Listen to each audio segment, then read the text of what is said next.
23장 11절 말씀 우리 함께 한 목소리로 읽겠습니다. 한 절입니다.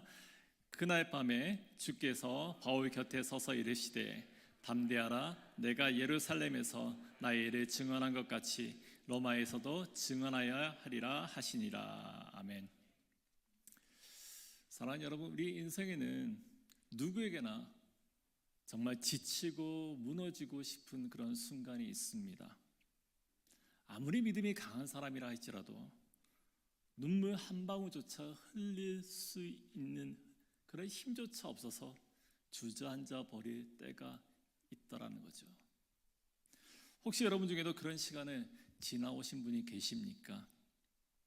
그럴 때 누군가가 전해준 짧은 위로의 말 한마디, 또 아무 말 없이 그저 내밀어준 따뜻한 그 손길이 우리의 마음을 어루만져 주었던 그런 기억이 있지는 않으십니까? 그 손길 때문에 우리는 잠시 숨을 돌릴 수 있었고요, 그 고통을 조금이나마 덜어낼 수 있지는 않으셨습니까? 지난 주간에 로마 캐톨릭의 프란치스코 교황이 이제 소천했다, 선종이란 말을 쓰더라고요. 선종했다는 소식을 들었습니다.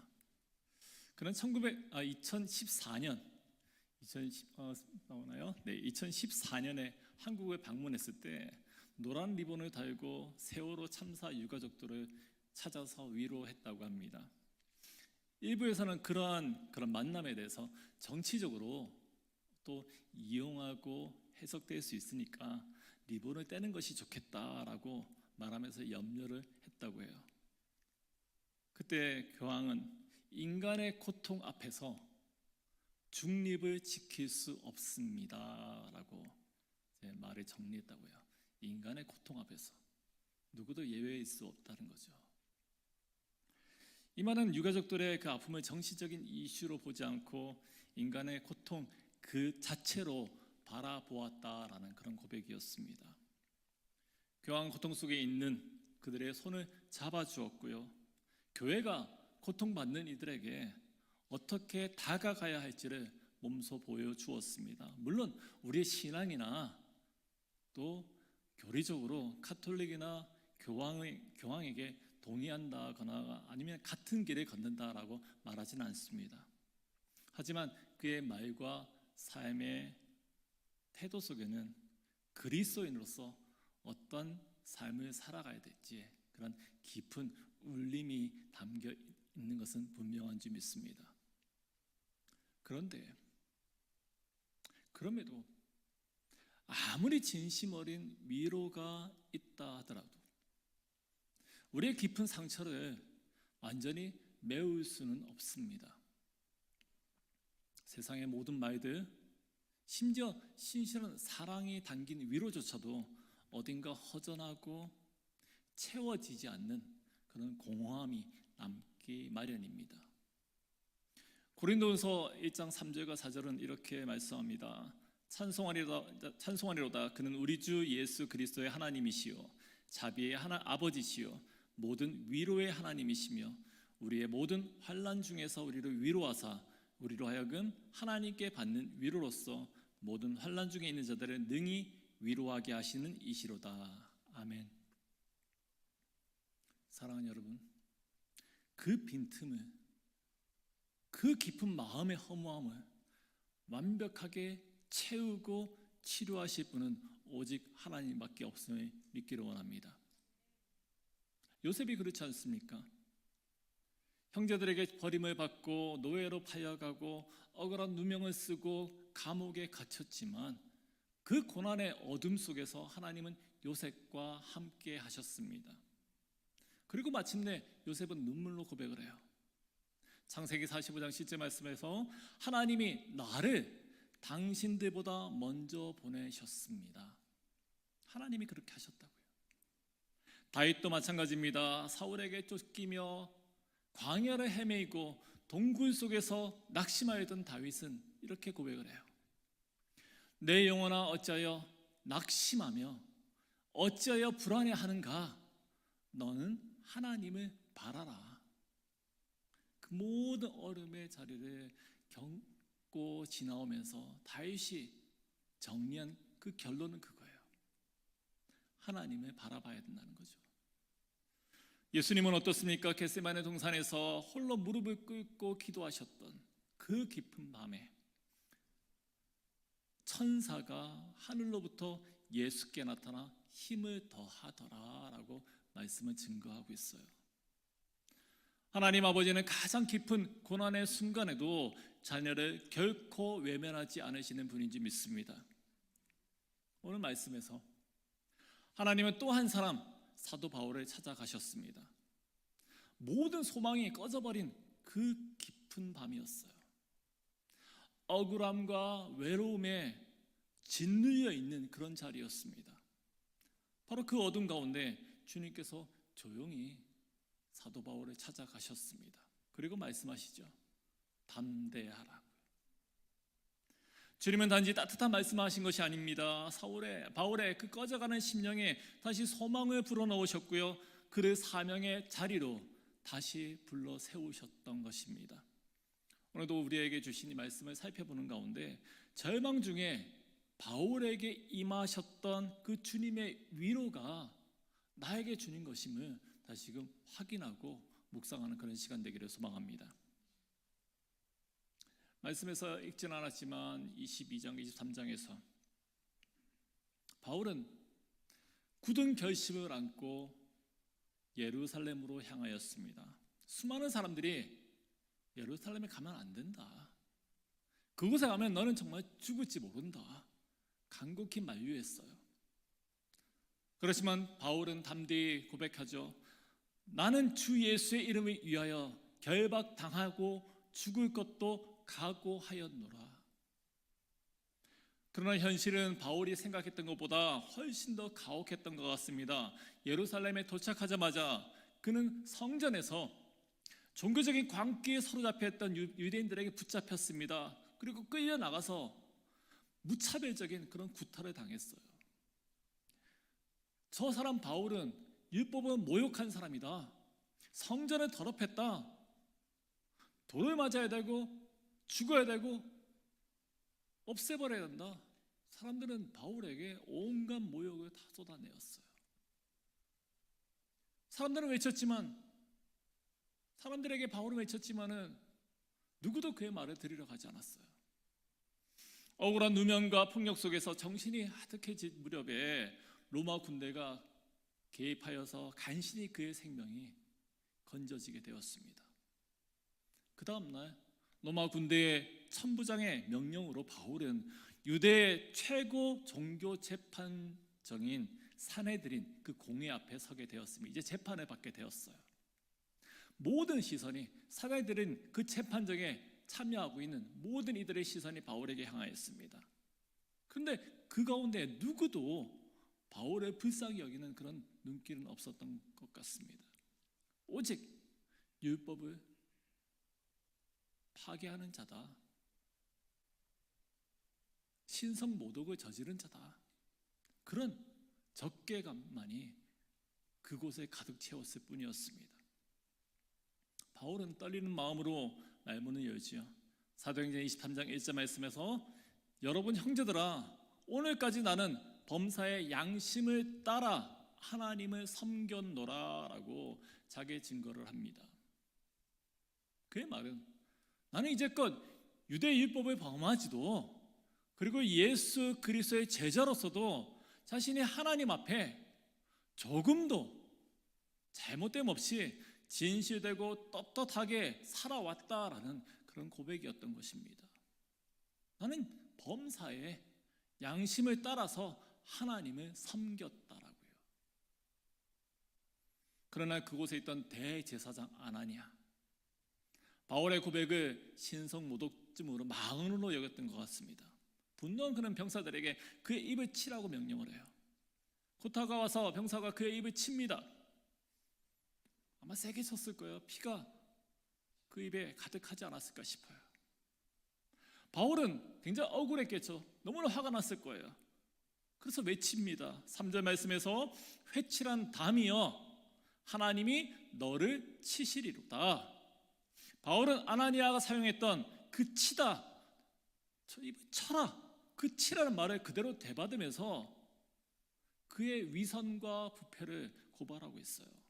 너는 왜 칠한 담이라고요. 겉은 화려하게 칠했지만은 속은 썩어 문드러져 있는 부패한 존재라고요.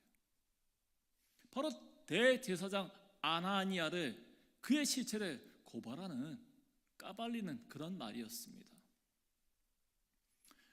공의가 있어야 되는 자리에서, 율법을 세워야 될 그 재판장에서 아나니아는 율법을 짓밟고 있었다는 겁니다. 바울은 그것에 참지 못했던 거죠.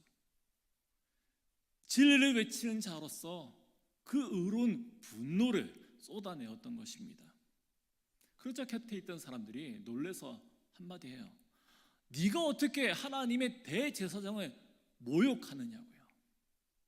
어디 감히 너까짓게 저 거룩한 하나님의 종을, 하나님의 세우신 자를, 대제사장을 욕을 하느냐라고 옆에서 비아냥거렸겠어요.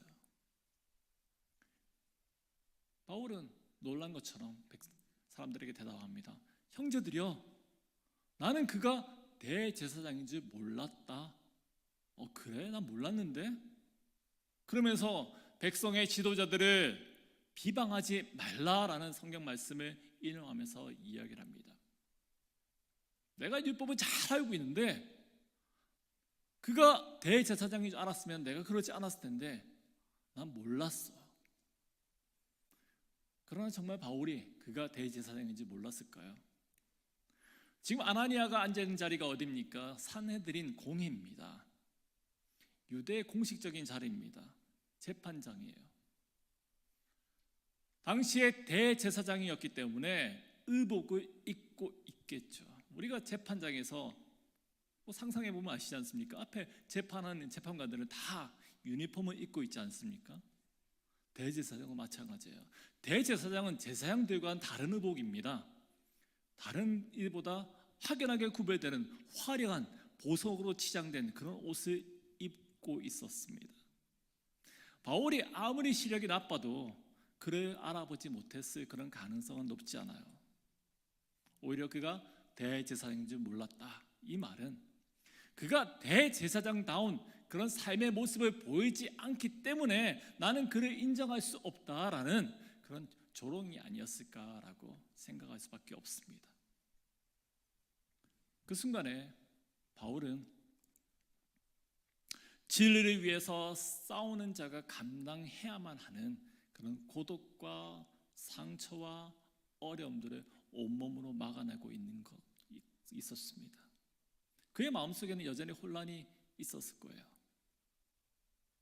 주님, 나는 정말 범사에 조금도 양심의 꺼리낌 없이 복음을 쫓아서 살았는데 왜 나의 이 진심이 이렇게 통하지 않습니까? 나는 율법을 누구보다도 열심히 지키려고 하였는데 율법을 어긴 사람처럼 범죄자로 취급을 받고 있습니까? 어째서 저 가식덩어리, 외식덩어리, 저 가증한 자에게 모욕을 당해야만 합니까? 진리를 말하려고 하는데, 그렇게 살려고 하는데 그럴수록 왜 더 큰 고통이 내게 찾아오는 것입니까? 라는 그런 질문이 그의 속에 있지 않았겠어요.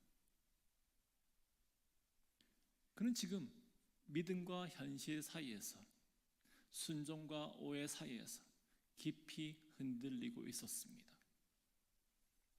그런 상황 속에서 사도행전은 계속해서 이렇게 전합니다. 6절과 7절입니다. 바울이 그중 일부는 사두개인이요 다른 일부는 바리새인인 줄 알고 공회에서 외쳐 이르되 여러분 형제들아, 나는 바리새인이요 또 바리새인의 아들이라.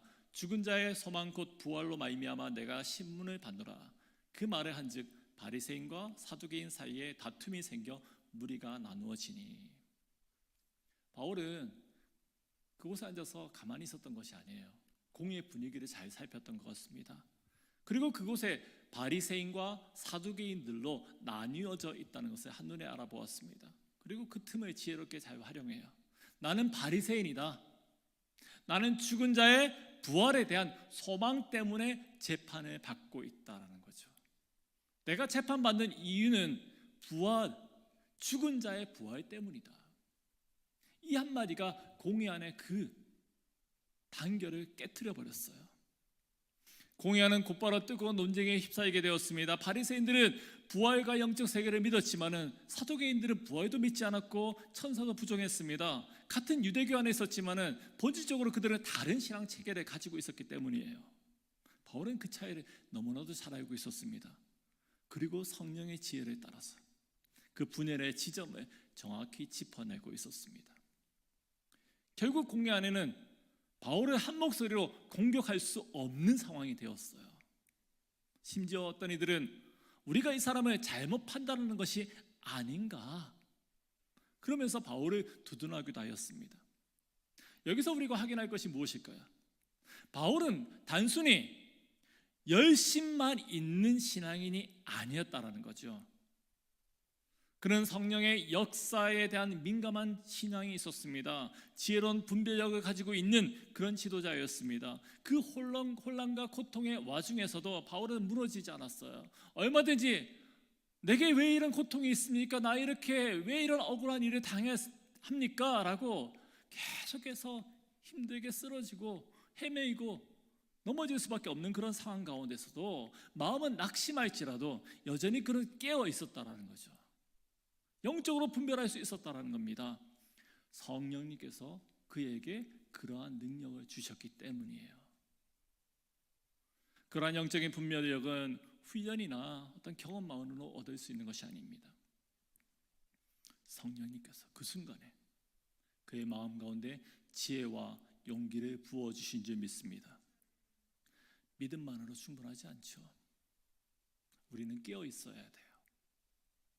우리는 분별할 수 있어야 됩니다. 우리는 지혜롭게 말할 줄 알아야 됩니다. 성경은 이렇게 말씀하세요. 근신하라, 깨어라. 그 이유에 대해서 너의 대적 마귀가 우는 사자와 같이 두루 삼키며 다니며 삼킬 자를 찾기 때문이다. 베드로전서에서 분명하게 증거하고 있습니다. 어떠한 상황에 있다 할지라도, 우리가 지금 어떠한 어려움과 힘든 가운데 있다 할지라도 우리는 영적으로 깨어 있어야 할 줄을 믿습니다. 성령님이 우리의 돌보심의 이유가 되어야 할 줄 믿습니다. 왜요? 우리가 육체적으로 심적으로 무너질 수 있어요. 그러나 우리 영이 똑같이 그렇게 무너질 수는 없는 거죠. 우리는 깨어 있어야 되는 존재입니다. 믿음에 지켜나가기 위해서는 깨어서 성령의 지배 아래서 민감하게 살아야 할 줄로 믿습니다. 그래서 우리가 늘 기도하기 원합니다. 그리고 그날 밤에 바울은 다시 어둠 속에 홀로 남겨지게 되었습니다. 감옥은 고요하였어요. 메마른 바닥에 상처 입은 몸을 뉘었습니다. 하지만 그의 마음은 너무나도 복잡하였을 거예요. 아마 스스로에게 묻지 않았을까요? 내가 정말 믿음이 있다 하지만 내가 정말 주님의 뜻 안에 있는 것인가? 이 모든 고난에 무슨 의미가 있는 것이 아닌가? 많은 생각들이 그에게 스쳐 지나가지 않았을까? 아마 잠을 이루지 못했을 것 같아요. 그렇게 모든 것이 멈춘 듯한 고요한 밤에 아무도 모르게 조용히 주님께서 바울 곁에 찾아오셨습니다. 그리고 말씀하세요. 11절 말씀 우리 같이 읽을까요? 시작. 그날 밤에 주께서 바울 곁에 서서 이르시되 담대하라, 내가 예루살렘에서 나의 일을 증언한 것 같이 로마에서도 증언하여야 하리라 하시니라. 아멘. 바울 곁에 서신 주님께서는 담대하라라고 말씀하셨어요. 명령이었어요. 하나님은 바울에게 내가 고난을 면하게 하겠다. 네가 당하고 있는 지금 어려움 당장에 해결해 주마. 그렇게 약속하지 않으셨어요. 다만 고난의 한복판에 있지만 그 상황은 변하지 않아요. 그런 가운데 있는 거 알지만 그런 가운데 너는 어떻게 하라고요? 담대하라고요. 이것은 단순한 위로가 아니었습니다. 하나님의 약속이었습니다. 왜요? 끝이 아니라 아직도 네가 가야 될 길은 계속되기 때문이다. 너는 노마로 가야만 한다. 그리고 그곳에서 나의 복음을 증언해야 되기 때문이다. 이 말씀은 새로운 사명의 선언이었습니다. 바울은 이 말씀 속에서 다시금 일어날 수 있는 힘을 얻었습니다. 어두운 감옥 속에서 주님의 음성은 꺼져가는 등불을 밝히는 그런 밝은 빛이 되었습니다. 사랑하는 여러분, 하나님은 오늘도 동일하신 분이십니다. 고난 가운데 있는 자를 결코 외면하지 않으십니다. 그리고 낙심한 자에게, 지친 자에게 다가오셔서 어쩌면 은밀하게 다가오시는 것 같아요. 우리와 늘 함께하여 주시는데 내가 몰랐던 거죠. 그리고 말씀하세요. 담대하라고요. 그러나 이 모든 위로는 모든 사람들에게 자동적으로 주어지는 것이 아닙니다. 주님 뜻대로 살아가려고 하는 자에게, 고난 속에서도 그 길을 포기하려고 하지 않는 자에게 주어지는 하나님의 특별한 위로인 줄 믿습니다. 어떠한 상황 속에서 나는 그리스도인임을 잊지 않겠다라고요. 우리가 성찬하면서 고백하는 것처럼 나는 그리스도인임을 잊지 않겠습니다. 그리스도인답게 살겠습니다. 그런 결단 가운데 몸부림치는 이에게 특별하게 부어지는 하나님의 은혜인 줄 믿습니다. 하나님의 위로인 줄 믿습니다. 고린도전서 10장 13절 말씀 우리 함께 읽겠습니다. 고린도전서 10장 13절 말씀 시작. 사람이 감당할 시험 받기는 너희가 당한 것이 없나니 오직 하나님은 미쁘사 너희가 감당하지 못할 시험 당함을 허락하지 아니하시고 시험 당할 즈음에 또한 피할 길을 내사 너희로 능히 감당하게 하시느니라. 아멘. 혹시 지금 여러분 가운데 감옥과 같은 그런 자리에 계신 분이 있으십니까? 너무나도 지치고 외롭고 힘들고 낙심되는, 세상이 이상하게 돌아가는 것처럼, 모든 세상이 나를 적대시하는 것처럼 그렇게 느껴지는 분이 계십니까? 지쳐서 아무 말도 하기 싫고 무엇 하나 잘 풀리지 않는 그런 상황 가운데 계신 분이 계십니까? 바로 그 자리에 주님께서 찾아오십니다. 바로 그 어두운 밤에 주님께서 조용히 말씀하십니다. 담대하라고요. 아직 끝나지 않았다. 나는 너와 함께하며 너를 통해서 이루고자 하는 일이 아직 남아 있다고요. 오늘 바울에게 임하였던 그 하나님의 위로가요, 여러분들에게도 동일하게 임하시기를 간절히 기도합니다. 기도하겠습니다. 사랑하는 주님, 고난의 밤에도 저희를 홀로 두지 않으시고 조용히 다가와서 담대하라고 말씀해 주셔서 감사합니다. 주님, 지친 우리의 심령을 붙들어 주시고 넘어지려 할 때마다 다시 일으켜 세워 주시옵소서. 주님만을 바라보며 끝까지 믿음의 길을 걷게 하여 주시옵소서. 우리 곁에 서 계신 주님을 신뢰하면서 예수 그리스도의 이름으로 간절히 기도드립니다. 아멘.